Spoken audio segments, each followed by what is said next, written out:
Perfecto. Entonces habíamos quedado en el análisis de cada una de las ondas del electrocardiograma. Seguramente pueden llegar a tener junto a ustedes algún gráfico con las ondas del electro. Nuevamente les digo que todo lo que vamos a cubrir acá, también la clase de mañana, se va a terminar de redondear en muchos sentidos, ¿sí? Porque la idea es que el ciclo cardíaco aúna todos estos conceptos, ¿sí? Entonces, vamos a definir y caracterizar cada uno de estos eventos básicos que vamos a analizar en un electrocardiograma. Entonces, habíamos comenzado con el análisis de cada una de las ondas, así que en su sucesión cronológica comenzamos con el análisis de la onda P, ¿sí? La onda P característicamente va a tener una duración aproximada en 0,08 a 0,1 segundo, ¿sí? Esto todos ustedes pueden probablemente ver si tienen un gráfico con el fondo de la cuadrícula.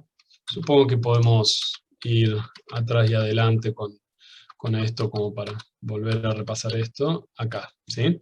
Entonces si contamos 1, 2, 3, 4, 3 y medio, ¿sí? Y lo multiplicamos estos cuadraditos por 0,04, que era la cantidad de segundos, ¿sí?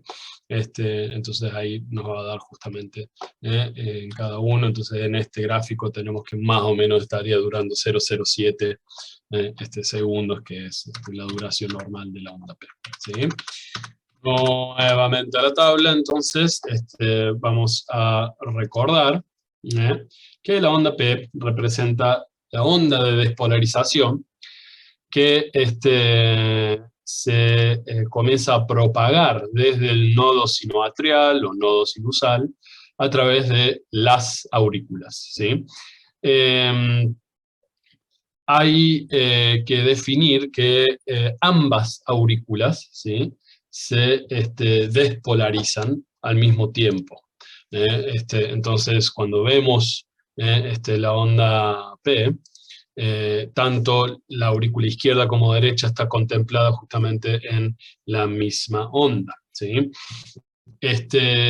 Lo que sería la repolarización auricular, que uno se podría preguntar dónde estaría representado, y habitualmente es una entidad eléctrica muy disminuida en comparación a lo que es la despolarización ventricular y la gran amplitud que tiene esta en comparación.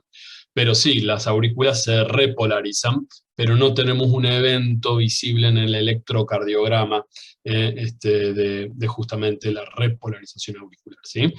Así que todo lo que se tarda, ¿sí?, en iniciar el estímulo o la onda de potencial desde el nodo sinusal y la completa despolarización auricular está justamente representada en la onda P.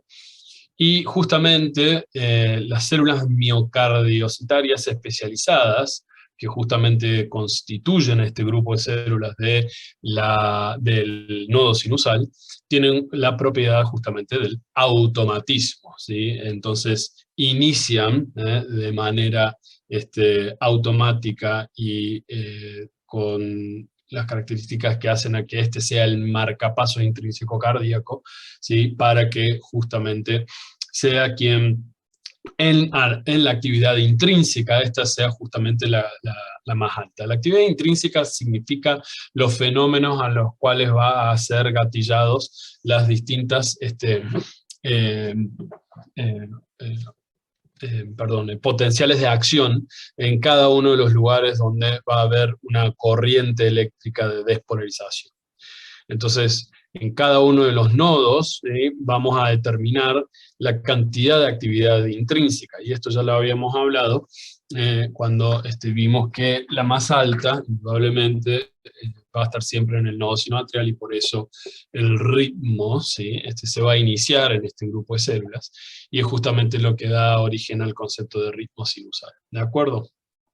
Bien. Entonces, como habíamos dicho, ¿qué fenómeno eléctrico se da? Va a ser la despolarización auricular. Y cuando hablamos de fenómeno mecánico, ¿sí? Y esto es muy importante porque también lo vamos a cubrir mañana hablando del ciclo cardíaco, es que al tener un fenómeno eléctrico, por consiguiente va a haber un fenómeno mecánico. La solapación de ambos, es decir, la diferencia de tiempo que puede llegar a tener es mínima, pero el fenómeno eléctrico siempre precede al fenómeno mecánico. Prácticamente sería lo que en cada unidad eléctrica básica sucede, y llévelo a un ejemplo bien cotidiano. Prendemos la llave de la luz y se prende la lámpara. Bueno, algo así sería. Entonces, el fenómeno eléctrico, o referido a lo que es la corriente de los potenciales de acción, ¿sí? Más referido a lo que son los fenómenos de despolarización y repolarización, van a tener justamente una repercusión en lo que va a ser la activación celular y el fenómeno mecánico. Entonces, ¿qué va a pasar acá? Vamos a tener la contracción de las aurículas, que también podemos referir como la sístole auricular. Siempre cuando vayamos a decir sístole y diástole a secas, o sea, sin aclarar de qué sístole y diástole hablamos, siempre nos vamos a referir acerca del fenómeno ventricular, ¿de acuerdo? Entonces, cuando aclaramos sístole auricular, estamos hablando que esto está representando la actividad de contracción de las células miocardicitarias en la aurícula derecha e izquierda. ¿De acuerdo?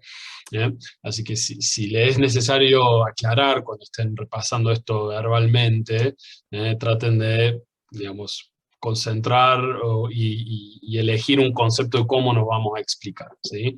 Porque decir sístole a secas y refiriéndonos de la acción en las aurículas está mal, se les va a señalar que está mal. En cambio, pues, si van a hablar de sístole y diástole, se va a sobreentender siempre que estamos hablando de los ventrículos. Bien, vamos a ir repasando esto también en mecanismo cronológico, no como está en el cuadro, así que de la onda P vamos a pasar directamente al segmento PR, ¿sí? Una pregunta. Sí, sí. En la onda P, en propiedades, ¿no podríamos poner también inotropismo? Porque si se está midiendo la contracción auricular, podría ir también, ¿no? Nuevamente, tu pregunta, que no está mal, pero justamente el que pregunten esto, está bueno que vayamos a aclarar esto de inicio. Entonces, no es el inotropismo, ya que el concepto de inotropismo sí o sí está particularmente referenciado al fenómeno ventricular de contracción y a los eventos que suceden durante la sístole. ¿Se puede hablar que existe inotropismo de las células miocardiocitarias de la aurícula? Sí, podemos hablar de inotropismo auricular. Pero yo te hago una pregunta. Supongamos que vamos a tener entonces una propagación de electricidad nula a los ventrículos. Y yo hablo de ahí de inotropismo auricular. La función y el gasto cardíaco va a ser apropiado, va a ser justamente algo que vamos a tener una circulación eficaz si solamente se contraen las aurículas sin los ventrículos. No, obviamente no. Bien, por eso. Entonces, justamente el concepto de inotropismo está solamente supeditado a lo que sucede en cuanto al manejo del gasto cardíaco dependiente de la contracción ventricular, dependiente de la propagación eléctrica del potencial de acción a través de los ventrículos. ¿Sí? ¿Se entiende eso entonces? Sí, profe, gracias. En cambio, de manera fisiológica, y esto ya es como un segundo ítem para responder a tu duda, en una cuestión fisiológica, la única área dispuesta de la propiedad de miocardio y el automatismo, de modo fisiológico, ¿sí? Ya que en patología puede suceder, pero en modo fisiológico, el único lugar donde tiene que estar centrado el automatismo es en la aurícula y más específicamente en nodo sinusal. Puede haber otros focos automáticos en las aurículas y no necesariamente constituyen una patología o un deterioro hemodinámico, ¿sí? Pero bueno, es otro tema, ¿sí? Normalmente el ritmo del corazón se tiene que iniciar en el nodo sinusal, ¿de acuerdo?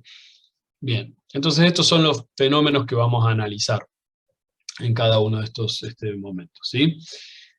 El segmento PR es lo que se refiere a este periodo isoeléctrico muy breve.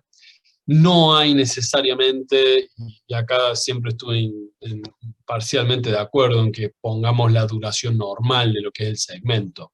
Pero sí, probablemente esté en esos estándares de duración, suelen ser 2 cuadraditos, 2,5. Pero habitualmente vamos a tener que simplemente posarnos sobre el concepto de lo que es este momento, en donde termina justamente la despolarización de las células auriculares, y el impulso justamente está localizado en otro de los marcadores más importantes del sistema de conducción o sistema cardionectar. ¿Y cuál sería este punto?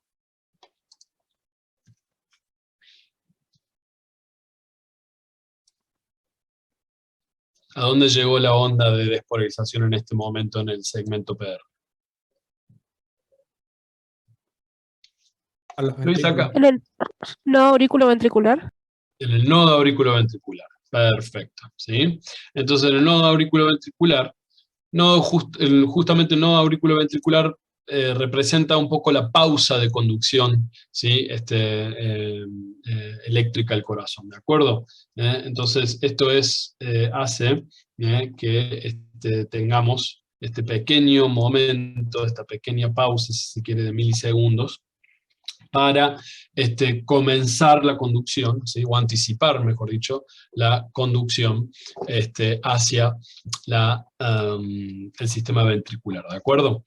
Entonces, lo que hace a la conexión eléctrica auriculoventricular, desde el punto de vista eléctrico, es justamente el dromotropismo, ¿sí? Que es lo que yo puedo definir.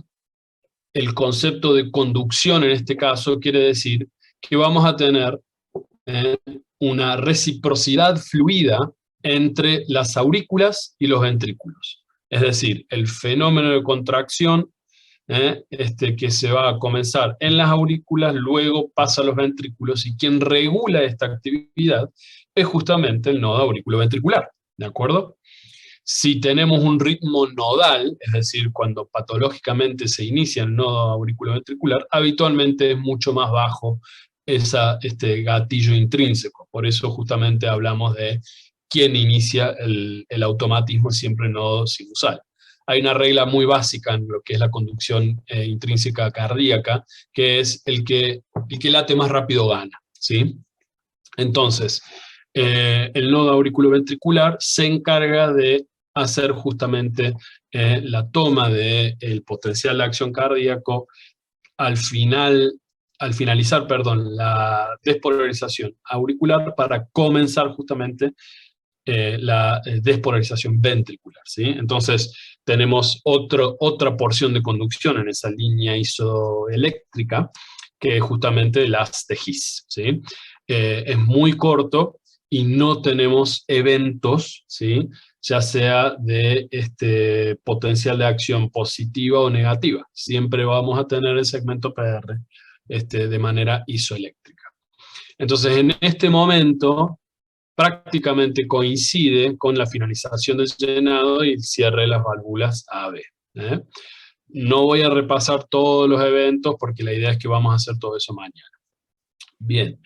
Si juntamos justamente o combinamos los eventos ya expuestos en la onda P, ¿sí? Y el periodo isoeléctrico de este intervalo, de este segmento PR, vamos a tener justamente el intervalo PR, o también lo van a encontrar como PQ.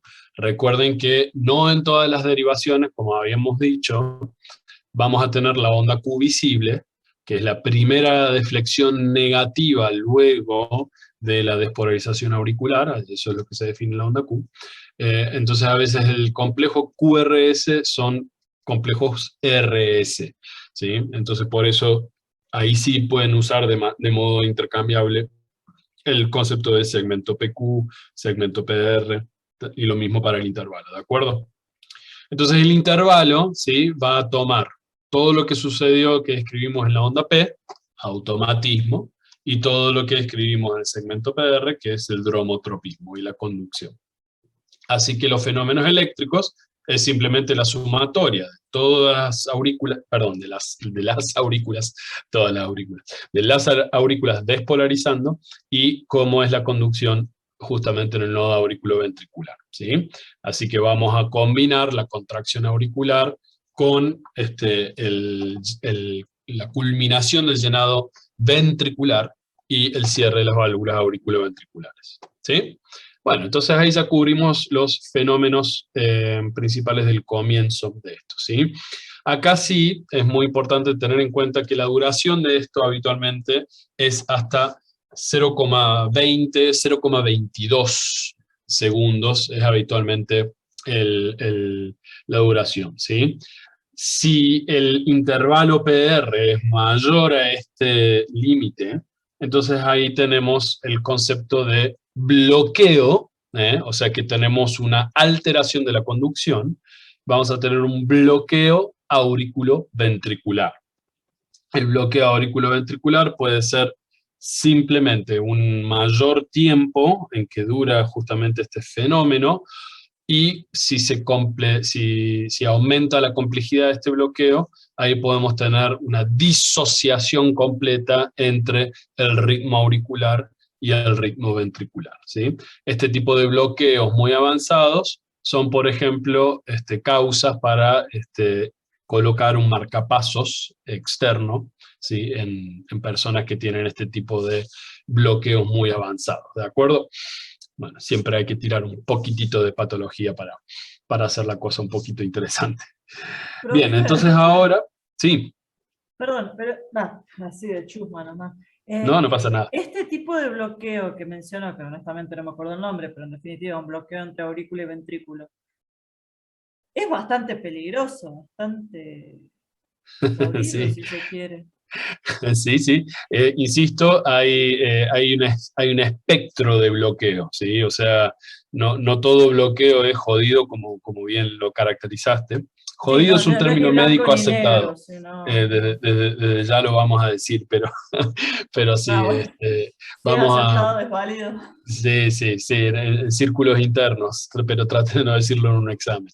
Entonces, hay un espectro, ¿sí? Si la disociación, como la que dije, es total, es decir, laten las aurículas por un lado y laten los ventrículos por el otro, es más o menos, se acerca a lo que yo justamente le proponía a su compañero que preguntaba el hecho de inotropismo auricular.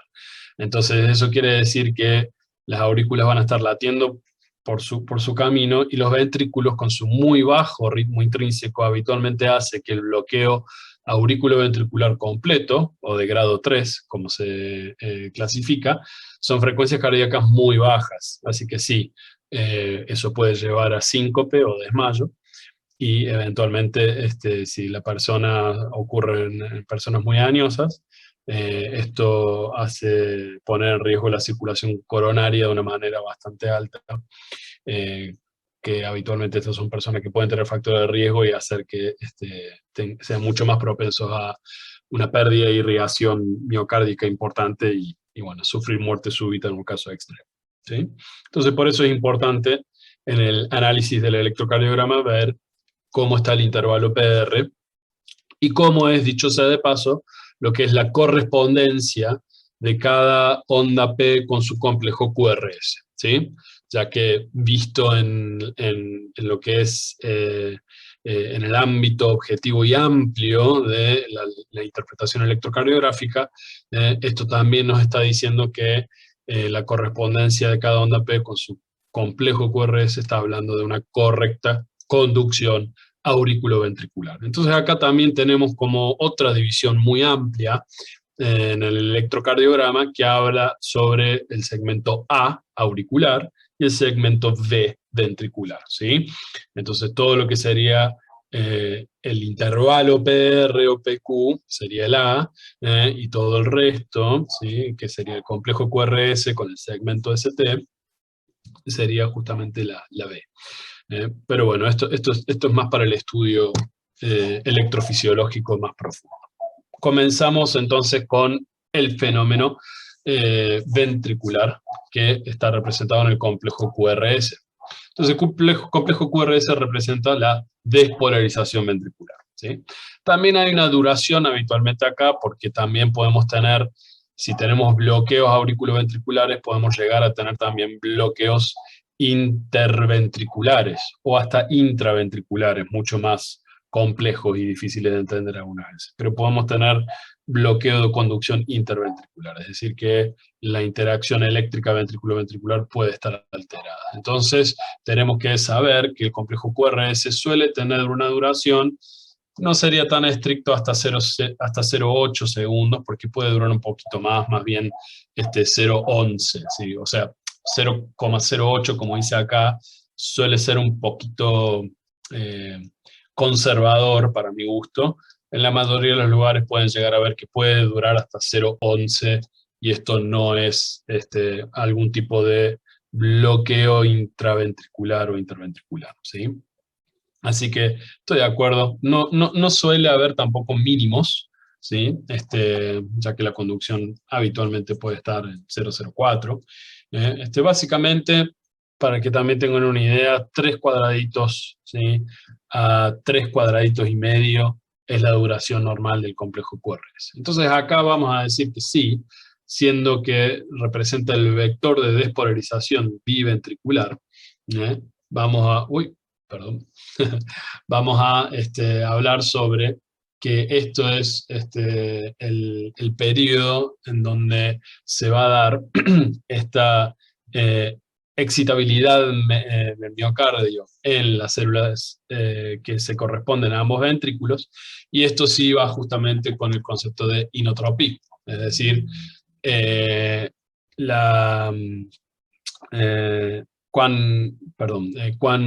me sale la palabra, cuán eficaz, ahí está, cuán eficaz, ¿sí? Va a ser justamente la onda de despolarización ventricular para justamente obtener una contracción ventricular que sea responsable del mantenimiento adecuado de un volumen minuto, ¿sí?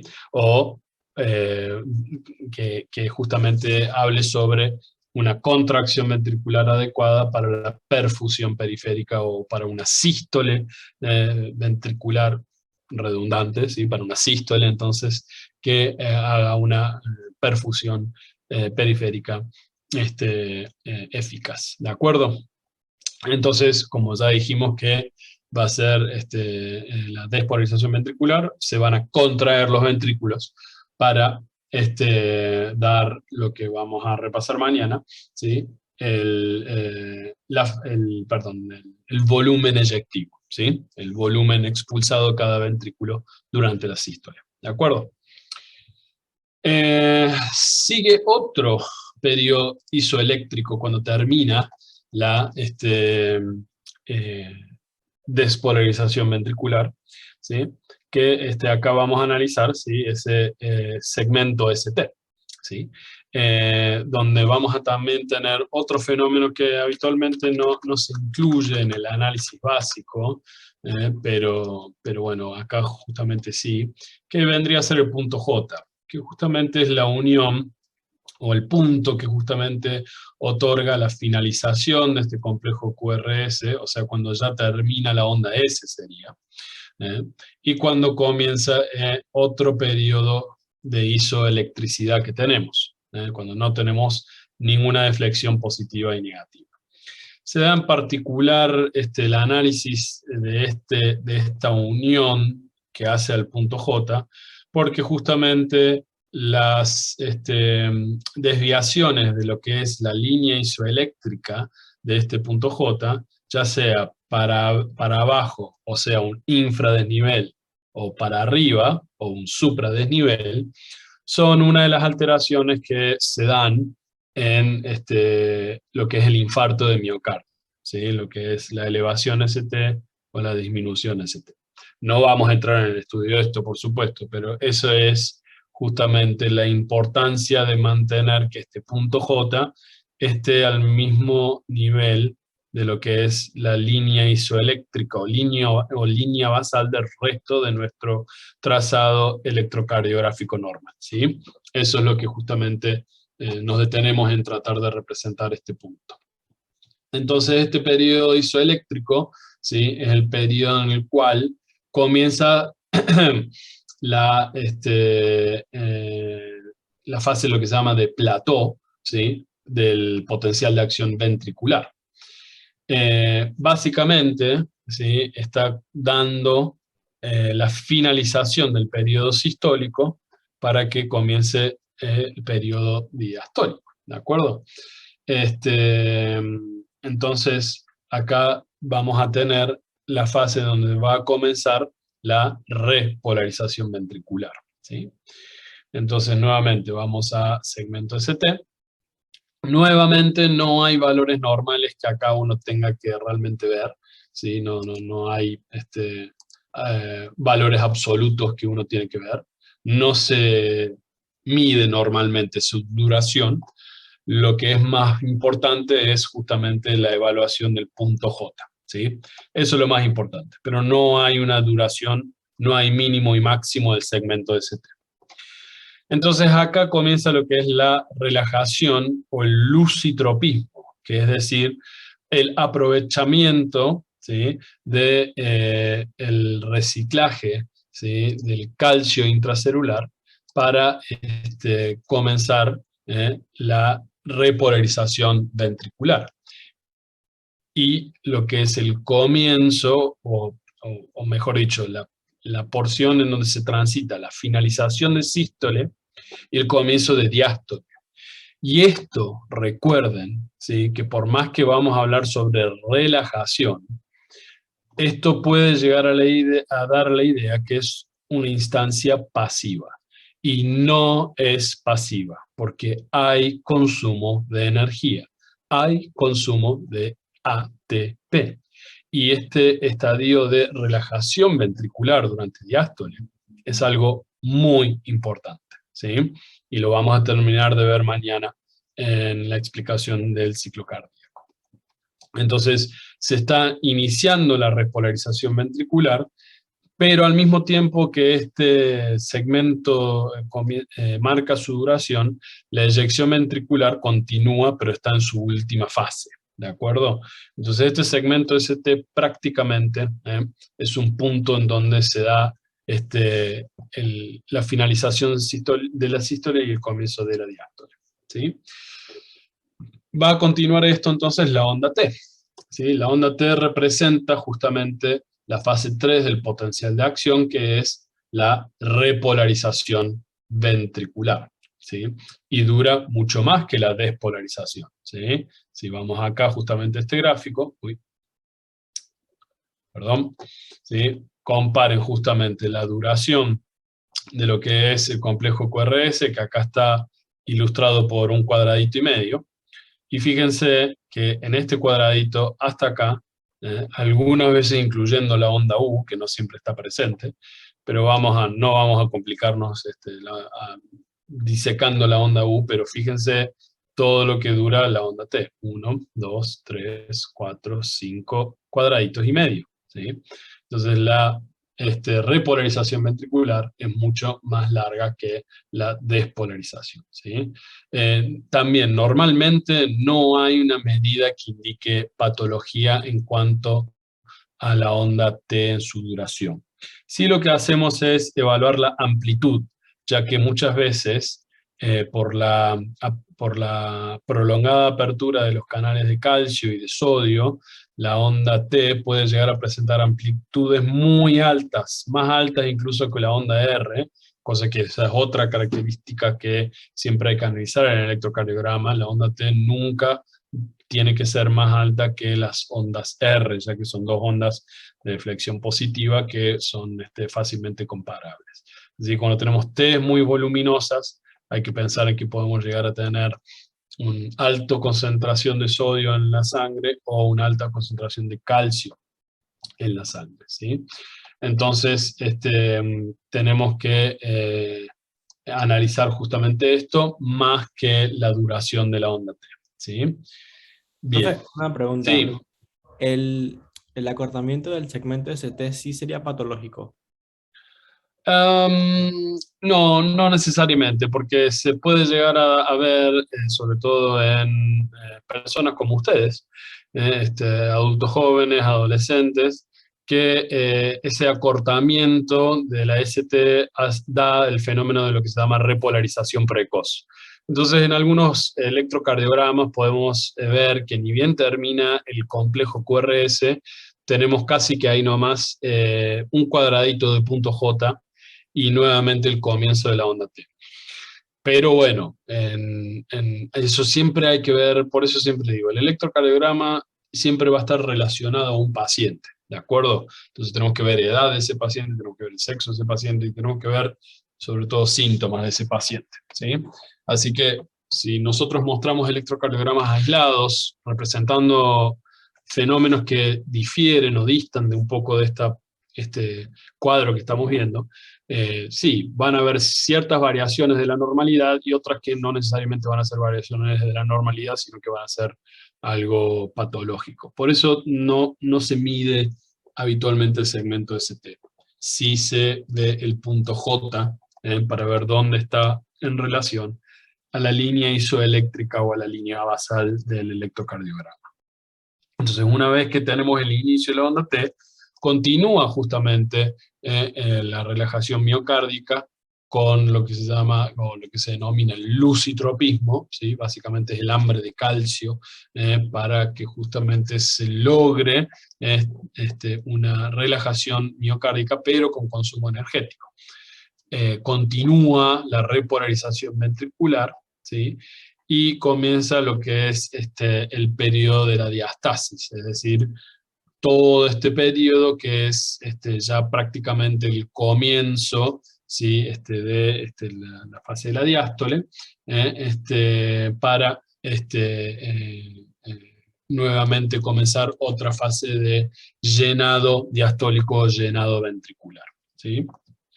Cuando juntamos estos fenómenos de la despolarización y repolarización, tenemos el segmento QT, que acá sí hay que tratar de buscar las derivaciones que tienen bien visible la onda Q, para que justamente al inicio de la onda Q, ¿sí? Fíjense que es al inicio de la onda, no en el pico, vamos a poner este punto sobre el punto final de la onda T, para interpretar justamente los fenómenos de la duración del potencial de acción ventricular, que hacen justamente a la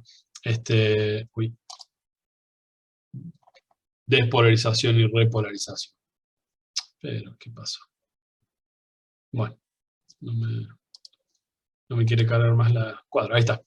Bien, entonces el intervalo QT básicamente habla sobre sístole y el inicio de la diástole ventricular, ¿sí?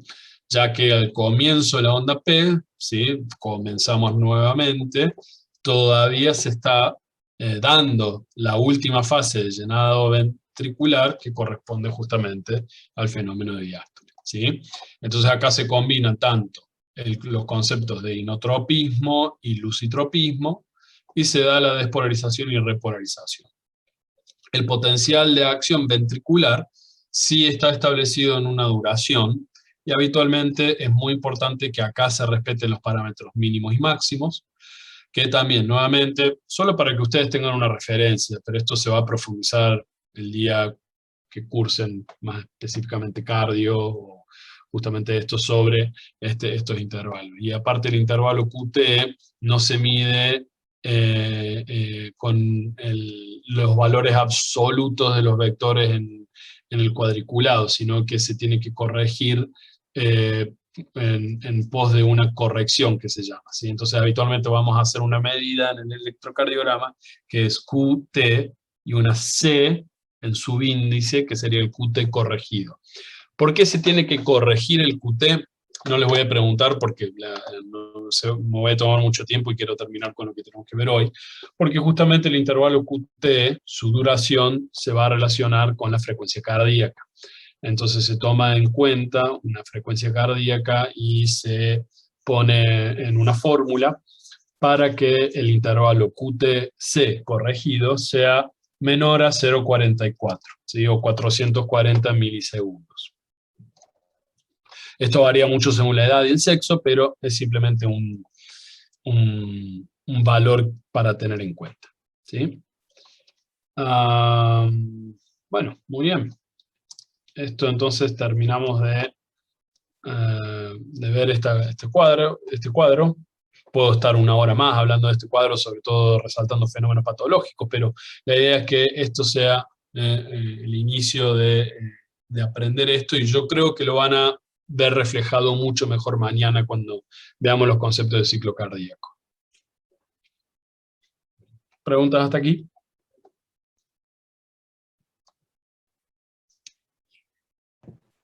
No, Sí.